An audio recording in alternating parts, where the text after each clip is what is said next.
In the next 20 minutes, I'm going to show you the exact framework for the perfect discovery call. If you are trying to sell a high-ticket service in some way, this video is going to be extraordinarily helpful for you. This framework has generated tens of millions of dollars for the people that I've used it with. This has worked across dozens of industries. This is a universal system, so it doesn't matter what your product or service is, this system is going to work for you. This is the same framework that I use to take my personal closing percentage from 2% all the way up to 47%. And it all starts with step number one. Gotta learn how to master the marketing portion. Now, the reason why I got capped at 47% is I really never mastered the marketing portion. Had I learned to master the marketing portion of this, my sales probably would have been closer to 70 or 80%.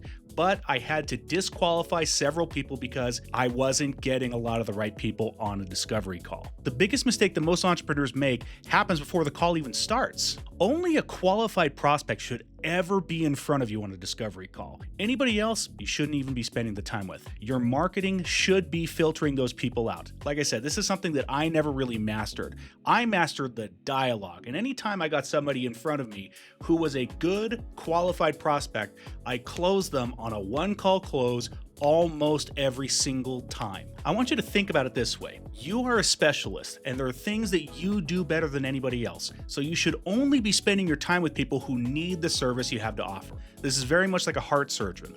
A heart surgeon should never be sitting with somebody or operating on somebody who doesn't need heart surgery immediately. To do this, I recommend a 3-gate system. Gate number one is you need to have some kind of a lead magnet or application process. What this should do is qualify the person for the level of pain that they're going through. Gate number two should be some kind of a qualifying questionnaire. The purpose of the questionnaire is to confirm the budget and the timeline of the customer. If you don't have both the budget and the timeline, they're probably not a good fit. Gate number three is there should be some type of a pre-call survey in place, whether that's you or whether that's somebody on your team, asking about their specific motivation. Motivation is the key. If the customer wants to solve their problem, but they're not motivated enough to do anything about it, you're probably going to waste your time. So some examples of some key qualifying questions are, what's the biggest challenge preventing you from whatever their outcome they want? How long has this been a problem for you? So what happens if you don't solve this problem in the next X amount of days? And what is your budget for solving this problem permanently? See, if you do that all pre-call, then the people that are showing up to the call are going to be much higher qualified. One thing to remember with this is there's a lot of people out there who are desperate, and so they're reaching out for any type of solution. These are the people that took my closing ratio down from what should have been 80 or 90% down to 47%. I didn't do enough of this, and so even though I was closing at a very high rate, I still ended up spending a lot of time with people who just shouldn't have been in front of me. Step number two, once you begin the call, instantly, you got to start building rapport. So most people think that rapport is like small talk. It's, hey, how's the weather over there? Or tell me, what area of the country do you live in? Blah, blah, blah, blah, blah. Wrong. Rapport is about establishing an immediate connection, something where you guys feel good about each other. You do that through your communication style. I do most of my discovery calls through Zoom, and so when I'm doing them, I position my body language to match theirs. I don't do that immediately. I usually wait 3 or 4 seconds. I watch them move, and then I move in a similar pattern. This is called mirroring and matching. Mirroring and matching is a very unconscious way that the brain recognizes something is similar. If the brain recognizes that something is dissimilar or different from what they understand, the brain is immediately going to resist it as a potential danger. This isn't anything bad against you. It isn't anything bad against the client. This is human nature. The human brain resists things that are different. It resists change. It wants to be comfortable. It wants to be familiar. This has nothing to do with you. Instead, you should take this knowledge and use it to your advantage. If you're going to be sitting in front of a customer, make sure that your body language matches theirs. Make sure that the tone you use matches theirs. Make sure that the pace you use, in other words, how fast or how slow you speak, matches theirs. Another part of your introduction is you should automatically thank the person for spending time with you. If this is a busy person and we're talking about a high-ticket item, they probably have a lot of other things they could be doing at the time. So you should genuinely thank them for whatever time that they're going to be spending with you. Key note here, the time that you spend with them, try and keep it as short as possible. People will be very happy to spend 30 minutes versus 3 hours on a discovery call. Also, part of your introduction, always recognize that they reached out to you for a reason. So acknowledge the reason that they reached out to you. Usually that's going to be in your survey. For example, if you're working business to business, understand the other person's business, understand the industry that they're in, understand what they're trying to accomplish. The more you know about the customer going into the conversation, the faster you're going to be able to build rapport with them. This doesn't mean you have to have anything in common with them. You could be in 2 totally different industries. I come from the coaching and training industry. Other people who have taken discovery calls with me have nothing to do with coaching or training. They could be in real estate, they could be in mortgages, they could be in financial services, they could be wholesalers, they could be attorneys, it doesn't matter. I have done discovery calls with all of these types of people and I have converted at a high level. Why? Because I learn enough about their industry going into it that they know that I understand what they're talking about. This instantly builds a little bit of credibility. The rest of the credibility you're going to have to earn through the rest of the discovery call. Step number 3, positioning. What does positioning mean? It means making sure they see you as an authority. You got to establish a few things immediately. You are an expert. You're selective about who you work with, and you're totally unattached from the outcome. I do a takeaway right at the beginning of every one of my discovery calls, because here's the truth. If somebody is not a good fit for my product and my service, I don't want to sell it to them. That is the fastest way to get negative press. If you have a great product and a great service, but you're giving it to the wrong people, they're going to tell everybody that your product and service is no good. So I make it clear to everybody that I am totally unattached from the outcome. Every discovery call I do, I tell them, if what you say does not align with what I do, I will tell you. If my product is not going to help you, then I'm not going to sell it to you. In fact, I will point you a different direction that's going to be a better fit for you. So the way to think about it is think about it like I said earlier, like a heart surgeon. A heart surgeon is not going to be going to a pediatric hospital and working on a child's foot. They are 2 totally different types of doctors. The heart surgeon is waiting for the person who needs surgery on their heart, and they perform the surgery with meticulous detail. Your product and service should be the same. This is why qualifying is such a big deal. When somebody shows up to the discovery call and they've gone through the survey, they've gone through the pre-call, your marketing and everything is very clear about who you're trying to serve, then you're really trying to target the right people. This is why you can be unattached from the outcome. If the person is fundamentally not a good fit for your product or service, you should be willing to dismiss them. A couple of key things about positioning. Never, ever sound desperate. You might feel a little bit desperate because it's been a while since you've had a sale or two, but never get desperate. Never sound desperate. Always have other options. One of the things that I like to do is I will point somebody a different direction if I really don't think my product or service is what that person needs. This is, again, why I do a little bit of research before I do my discovery calls, because when I sit with somebody and I can see what I think they need, I can either present my service or I can point them the right direction, and either way, they're going to be happy they took the call with me. Position this like a consultation.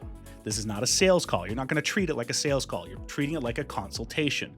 I'm going to sit with you. We're going to discuss what's going on. And at the end of the call, we're going to figure out a solution one way or another. Next thing, like I said, I like to use phrases like, we might not be a good fit for each other. That's okay. You don't need to be a good fit for my product or service. If you're not, I'm going to tell you a better product or service for you. The key thing is positioning like this gives you an upper hand in the conversation. If you are positioning yourself like, oh, please, I need the business, then they have all the control, they have all the power, they can end the call at any time. It turns into a mess very quickly. If you are selling a high-ticket item, you stand firm in the belief of what you sell. Step number 4 is discovery. Discovery, I like to use the word pre-qualify. I came from the real estate world, so the word pre-qualify just makes more sense to me. In the general sales world, people use the word discovery. Why? Because we are discovering what the client is going through. Discovery should be roughly 50 to 70% of the conversation. This is one of the places where sales amateurs fail the most. This is where those people rush into a sale, rush into a pitch, and they rush into a discount or they rush into some type of special pricing option. Don't do that. Make sure you understand the client before you pitch anything. One of the things that I like to do when I'm doing discovery is I just tell them, tell me what's going on. Why are we sitting here today? What is the problem you're trying to solve? I leave it so open-ended that they do all the talking. You shouldn't be doing all the talking. They should be doing 60 to 80% of all the talking. This is why questions like, tell me what's happening. Tell me why we're meeting today. Tell me what's the problem you're trying to solve. These are questions that will engage the customer. You'll notice that their guard just drops. They open up and they tell you everything that's happening. That's what you want out of a discovery call. This is how you're quickly going to identify, is this the right customer? Or do I send this person on their way?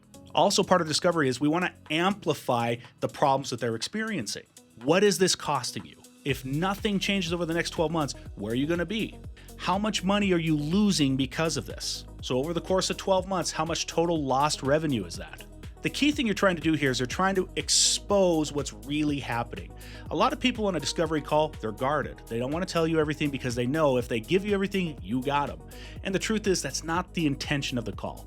The intention is I'm going to solve their problem, but I need to know the details about their problem. If I understand the details about the problem, I can deliver a service that's going to change their life. One part of discovery that does help is paint out what the future implications of the problem are. Let's say we're 12 months down the road, 18 months down the road, 24 months down the road. If nothing changes, what happens? So how is this going to impact your team? How is this going to impact your company? How is this going to impact your legacy?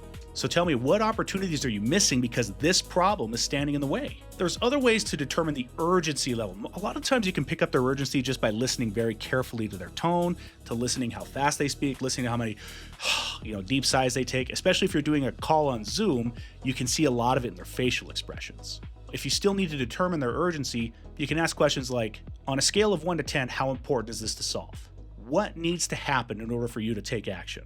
Who else is involved in making the decision? How will you know you've found the right solution? To me, that last question is the best one. How will you know? I want to find out what their buying pattern is. I want to find out what they need to consider. I want to find out all the things they need to know ahead of time so that my presentation matches their needs. How will you know tells me the criteria I need to check off in order for them to feel comfortable about moving forward with me.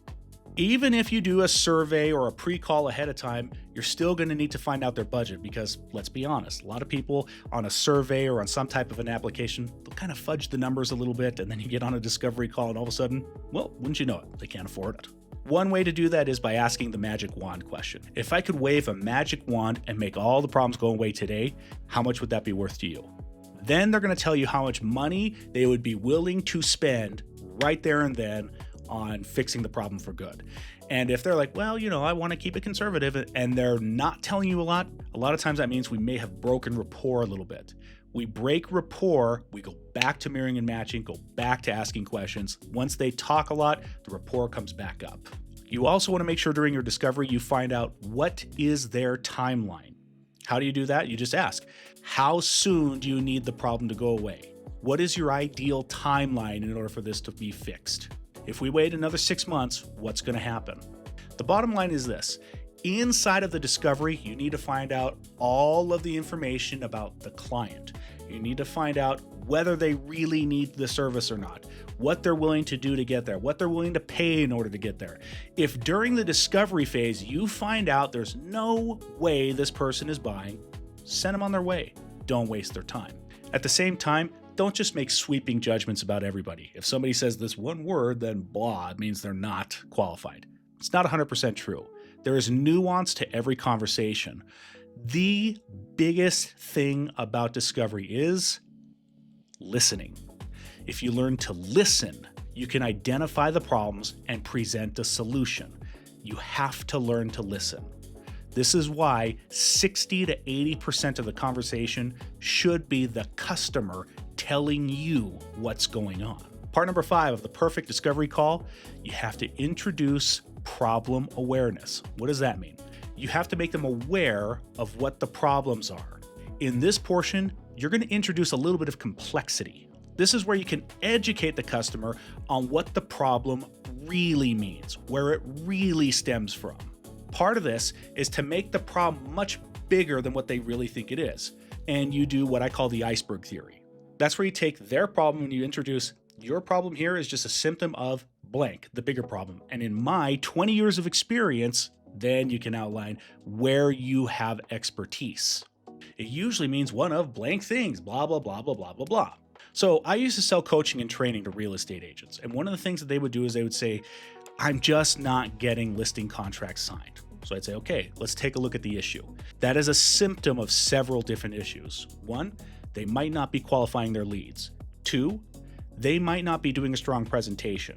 Three, they might not be pricing the property correctly or even presenting the price correctly. Four, they might be weak when they close. Five, they might not be handling objections appropriately. Six, it could be an overall mindset issue that going into the presentation, they were already defeated and that just came out in the way that they spoke. Or it could be a combination of several of those things. So the problem was, I'm not getting a listing contract, and then the solution is we got to fix all of these things. One of the things that helps in a discovery call at this particular point is to introduce specific jargon that they haven't heard before. For example, this sounds like a systemic lead flow disruption. This sounds like conversational pathway fragmentation.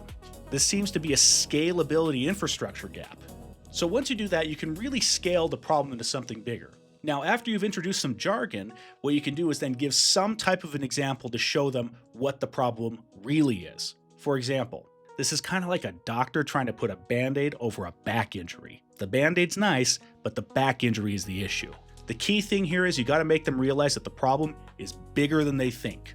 And it's something they can't really just solve on their own. They need you, or they need some type of solution that fixes a whole variety of things.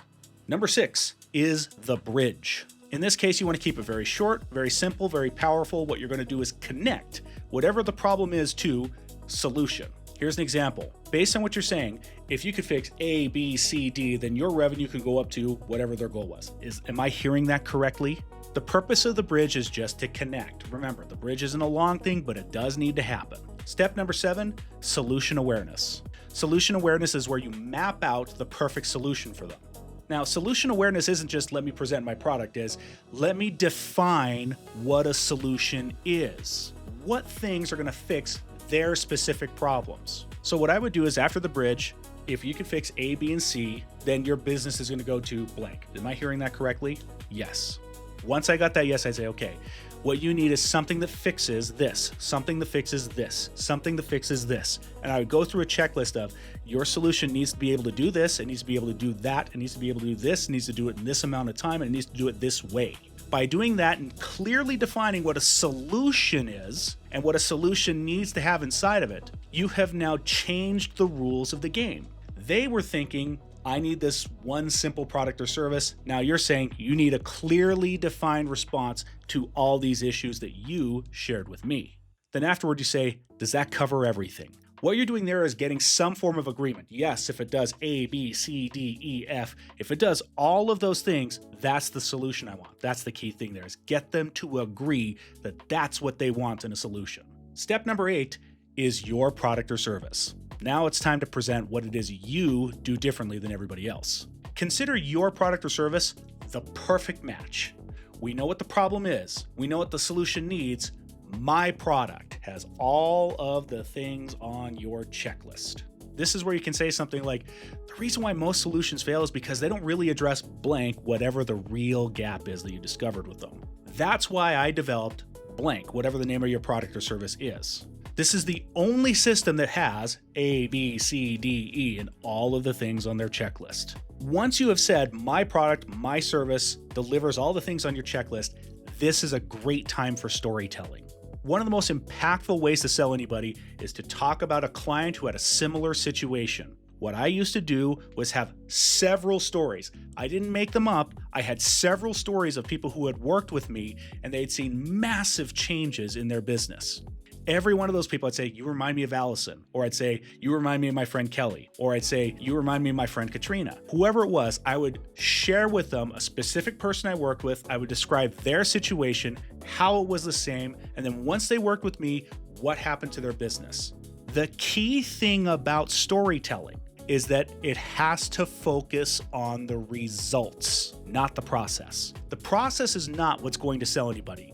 The unique mechanism that you use, it helps. But customers don't care about the process. They care about the result. Every story you tell has to share the result that the client wants. They did this and they picked up on this and they got this, and that's what caused them to have A, B, C, D, all the goals that the customer has. Another key thing about storytelling is every one of them needs to be verifiable. Do not lie to your customers. Take customers who have had a positive experience, let them know you're going to tell their story, and then afterward, if they want to reach out, make that an option for them. I usually only use customers or people that I know who would be open to a conversation with somebody else about my product or service. This gave them that sense of clarity that they could call this person, they could verify that this was real. That way, if for any reason they didn't believe me, they could call the person directly and they would get instant verification. There is so much power in proof. This is an opportunity to provide proof. Step number 9. You need to handle objections. You start handling objections before you even close. There's a couple of different ways to do that. The first objection you're probably going to need to handle is the competition. If somebody's on a discovery call with you, chances are you're probably not the first person they've met with.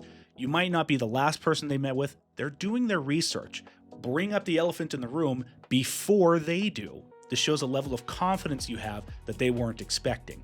So the way to do that is you compare the competitor to the 5 or 6 different unique things the solution needs to have. And it's always good to show that the competitor has 2 or 3 of those things and they don't have them all. This is what separates your product or service from everybody else. This is a major hook. This is a major sticking point. If you have something that somebody else doesn't, now you are unique. It could be the speed in which you deliver. It could be the certainty in which you deliver, like if you have some type of a guarantee. And it could be the completeness of the system. This one only has these 3 things, and this one only has 2 of these things. I have all 6. The second biggest one you're probably going to have to handle is the cost. Very common in high-ticket sales for people to be afraid of paying that much money up front, especially when they've only met you and known you for 20, 30, 40 minutes. If you're selling a program that's $6,000, $10,000, $20,000, $50,000, they probably want to feel really comfortable before they spend that much money. Totally natural. So the key thing is you got to focus on investment versus cost. Investment has a different meaning than cost. One of the ways that you can do that is by looking at the cost of not having a solution. If you don't change this over the next 12 months, you said it would cost you how much money? This is one of the reasons why we asked that in discovery. If we can identify in discovery how much money their problem is costing them, then the cost of your program, the cost of your solution is going to look significantly cheaper. Now, another way that you can do this is by offer stacking, where you show all the different components of your product or service and how much all of those are worth. I have sold programs where they actually have had a value of $30,000. It was a compilation of several different products or services that were each sold a la carte for many, many years.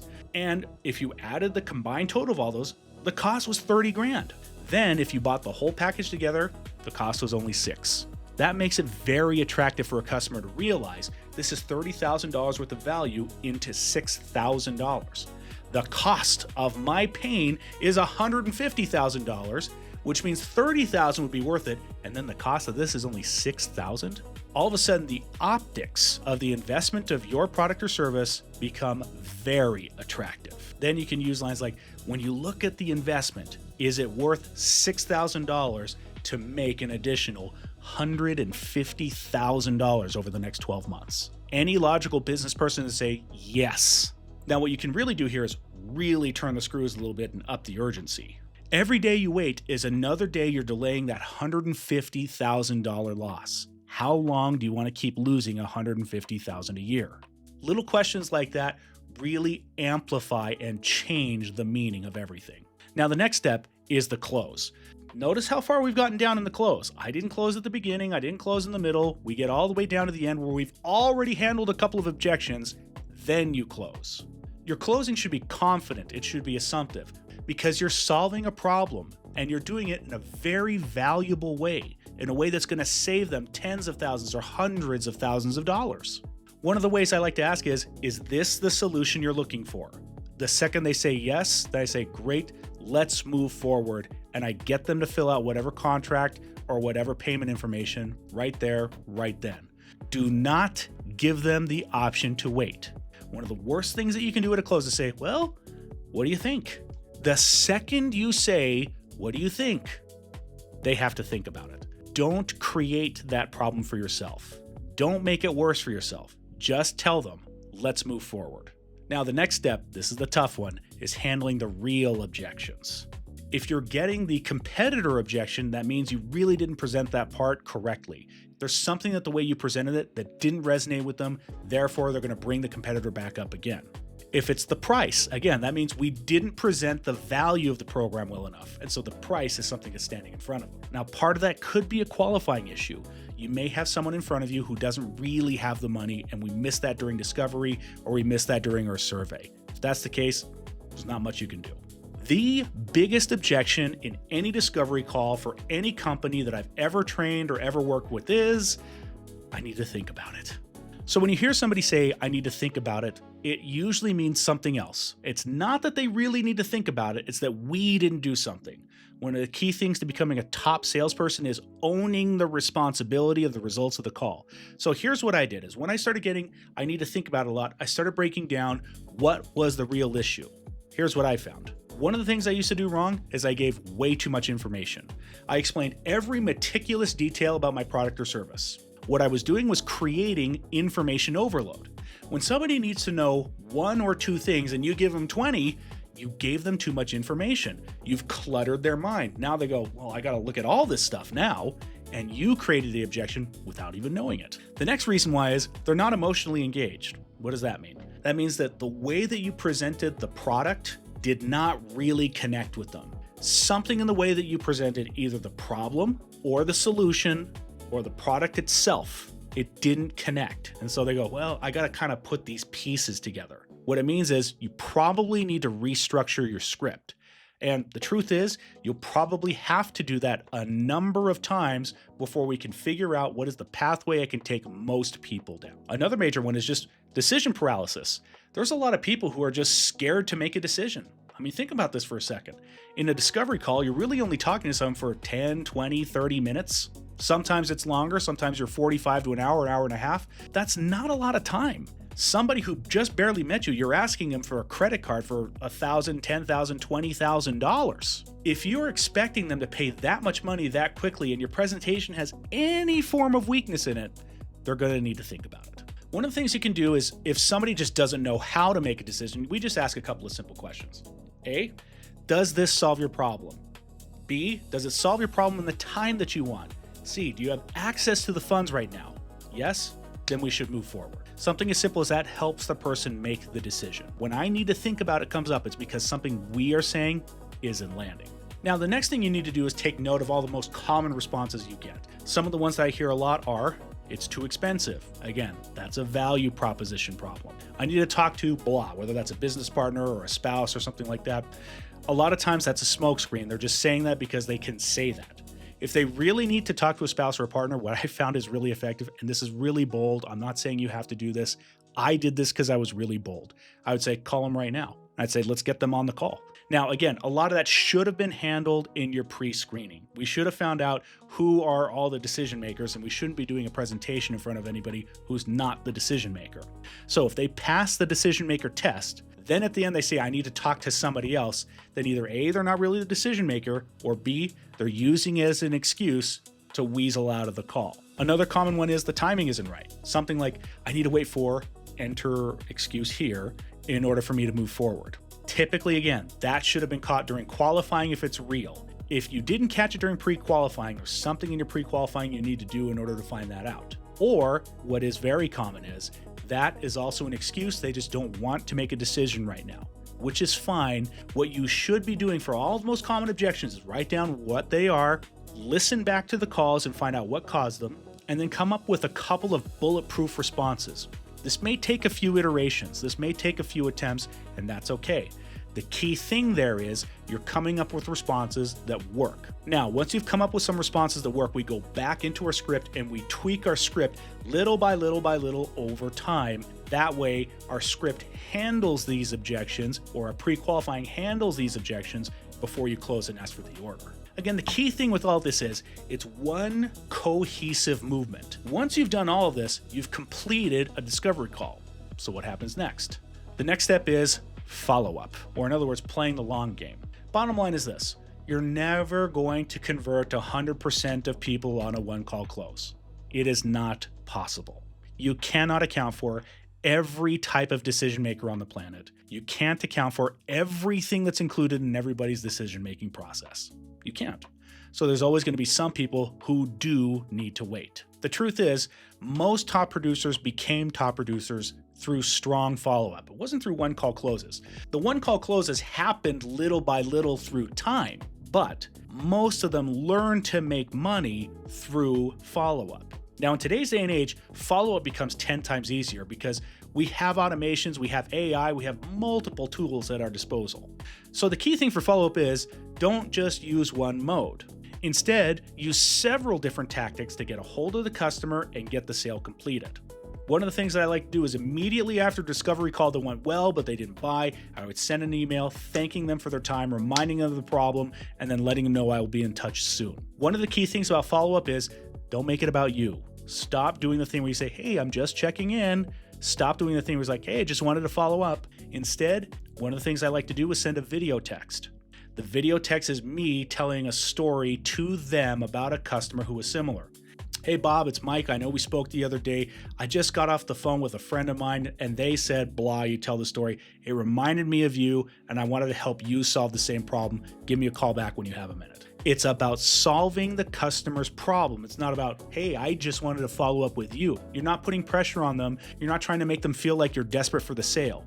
You're making them think that I have the solution. You told me you need this solution. I'm trying to give you the solution that you need. Now, if you have other forms of communication that work with them, say that you met them through social media, DM them, send them a video through a DM. If you have their email address, reach out to them through email. Tell them a story. I spoke with blank. Their situation was like yours. We got their solution. This is where they are now. Made me think of you. Call me when you have a minute. The whole point is we're trying to solve the problem. If you're doing a phone call, you can follow the same format. Hey Bob, this is Mike. I know that we spoke a couple of days ago. I just got off the phone with a client that I sold named blank.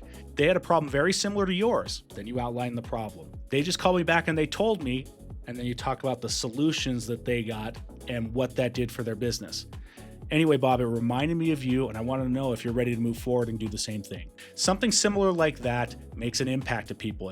It's not, please give me the sale. It's not, I'm following up with you. It's not, I just wanted to reach out. All of that, I want to talk to you. I want to reach out. That language doesn't work. When you say, I was thinking about you, I just spoke to someone, it reminded me of you, it tells them you're actually considerate about the client. You're not trying to get the sale, you're being considerate about their situation. Very different approach. A couple of rules about follow-up you need to follow. Always lead with value, not desperation.